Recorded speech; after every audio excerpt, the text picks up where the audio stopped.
Hello बच्चों, welcome to the alert classes. तो आपके लिए एक इम्पोर्टेंट नोटिफिकेशन है। जो बच्चे पैरामेडिकल स्टूडेंट्स हैं, यानी कि जो पैरामेडिकल की तैयारी करते हैं, जो पैरामेडिकल के कोर्सेज होते हैं उनकी प्रिपरेशन कर रहे हैं, तो उसके लिए जो आपका नीट एग्ज़ाम है वो कंपलसरी हो गया है। यानी कि जो आप पैरामेडिकल के कोर्सेज थे उसके लिए अब आपका नीट एग्ज़ाम कंपलसरी हो गया है। मैं आपको नोटिफिकेशन दिखा देता हूँ। तो ये जो नोटिफिकेशन आया था ये 28 नवंबर को आया था। ठीक है। इसमें इन्होंने कहा है admission age eligibility to various courses in the field of allied and health care of the circulation issue by the NCAHP। ठीक है। अलाइड एंड हेल्थ केयर जो होते हैं इसमें आपके जो कोर्सेज आते हैं उनको हम पैरामेडिकल कोर्सेज कहते हैं। अब बात आती है कि नीट में कौन कौन से कोर्सेज पार्टिसिपेट करेंगे और कौन कौन सी स्टेट पार्टिसिपेट करेंगी। ठीक है। और इवन आपका एम्स भी इसमें पार्टिसिपेट करेगा या नहीं, तो ये नोटिफिकेशन आएगा इसके एक ऑफिशियल।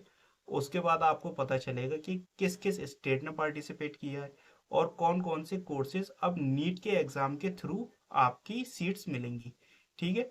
तो अभी इन्होंने सिर्फ ये दिया है, लेकिन अभी हमें ये नहीं पता कि कौन कौन सी स्टेट पार्टिसिपेट कर रही हैं या आपके पैरामेडिकल के कौन कौन से कोर्सेज हैं जो नीट के थ्रू फिल किए जाएंगे। Okay.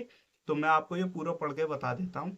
In continuation to the office letter of even number date, इन्होंने इससे पहले 19 नवंबर को दिया था। ठीक है।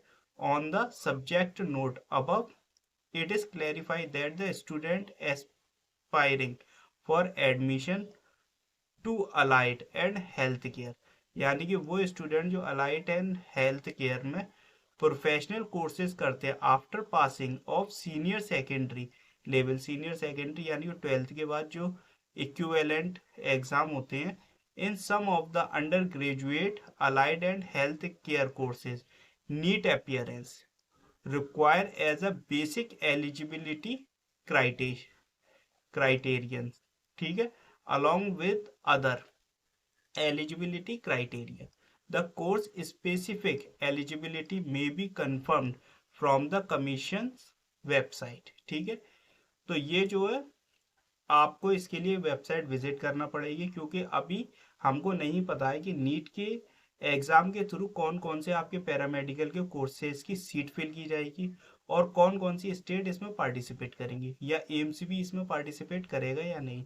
क्योंकि एम्स जो है एक ऑटोनॉमस बॉडी है, तो एम्स जो होता है वो जल्दी पार्टिसिपेट नहीं करता। क्योंकि इससे पहले जो नीट के CPMT वगैरह हुआ करते थे exam, AIPMT, AIIMS, CPMT, comet का होता था, तो सारी स्टेट्स अपने अपने मेडिकल पे मतलब MBBS और BDS वाले एग्ज़ाम अलग अलग लिया करते थे। तो सब अलग थे। लेकिन एम्स जो आया वो सबसे बाद में आया नीट में। तो एम्स सबसे एंड में आया, तो एम्स जो है पार्टिसिपेट जल्दी नहीं करता कहीं भी। तो अब एम्स का कौन सा कोर्स आएगा इसमें पार्टिसिपेट करेगा, और पैरा मेडिकल में आपके कौन कौन से कोर्स आएंगे, कौन कौन सी स्टेट्स पार्टिसिपेट करेंगे, इसके लिए आपको वेबसाइट को रेगुलर विजिट करना पड़ेगा कि पता चल सके कि कौन कौन सी स्टेट ने पार्टिसिपेट किया और कौन कौन से कोर्स है। तो इसके लिए आपको national commission of allied and health care professions, ये वाली इनकी वेबसाइट है, आप उस पर जाके देख सकते हैं। ठीक है। अब मैं आपको एक चीज़ और बता दूं।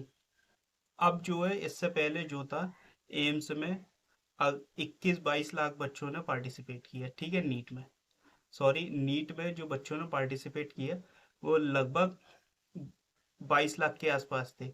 लेकिन अब जो है बच्चों, आपके नीट का जो लेवल है वो और हाई हो जाएगा। ठीक है। घबराने की ज़रूरत नहीं है, क्योंकि बहुत से बच्चे जो होते हैं अगर वो पैरामेडिकल की तैयारी कर रहे हैं और जब नीट के ही थ्रू पैरामेडिकल मिलेगा, तो अगर आप बताइए उनको अगर कोई छोटी सीट मिल रही है और उनके मार्क्स आए हैं अच्छे, ठीक है, उनके 600 मार्क्स आ गए और उन्हें MBBS मिल रही है, तो वो पैरामेडिकल सीट क्यों लेंगे।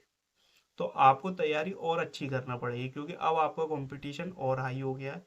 और मान के चलिए कि अगर 22 लाख बच्चे पार्टिसिपेट कर रहे थे और जब नीट के थ्रू सीट्स फिल होंगी पैरामेडिकल की, तो पैरामेडिकल वाले बच्चे भी नीट का फॉर्म फिल करेंगे।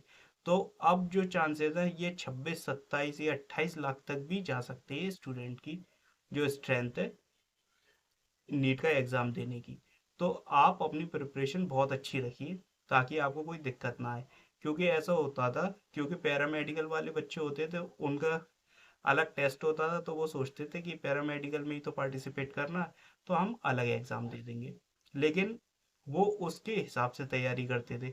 अब जो तैयारी होगी वो नीट के हिसाब से। तो नीट में जब वो बच्चे आएंगे और अगर वो बहुत अच्छी तैयारी करके आएंगे, क्योंकि जब वो लीड में पार्टिसिपेट करेंगे तो आप समझ सकते हैं कि अब फेरबदल होगा। क्योंकि देखिए, एक तो नीट क्वालिफाइंग होता है, ठीक है, कि आपका इतना मार्क्स चाहिए हमें आपको क्वालिफाई करने के लिए।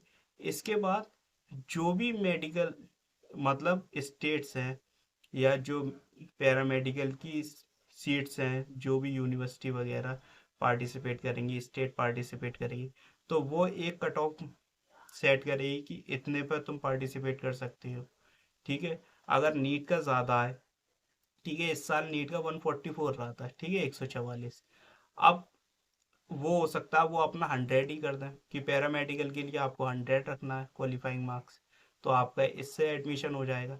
लेकिन वो बच्चा इस मार्क्स से ज़्यादा ले आया और उसे कोई बहुत अच्छी सीट मिली, तो दिक्कत हो सकती है। तो आप अपनी तैयारी बहुत अच्छी रखें और किसी भी तरीके की कोई कमी ना रखें। और अभी हमको ये नहीं पता कि कौन कौन से कोर्सेज इसमें पार्टिसिपेट करेंगे, ठीक है, और कौन कौन सी स्टेट्स पार्टिसिपेट करेंगी। और आपकी सा, सारी इंफॉर्मेशन के लिए आप रेगुलर विजिट करते रहिए वेबसाइट को। ओके, आई होप आपके सारे डाउट क्लियर हो गए हो। इसके अलावा अगर आपको कोई डाउट है या क्वेश्चन है, कमेंट कीजिए, वीडियो को लाइक कीजिए, शेयर कीजिए, सब्सक्राइब कीजिए।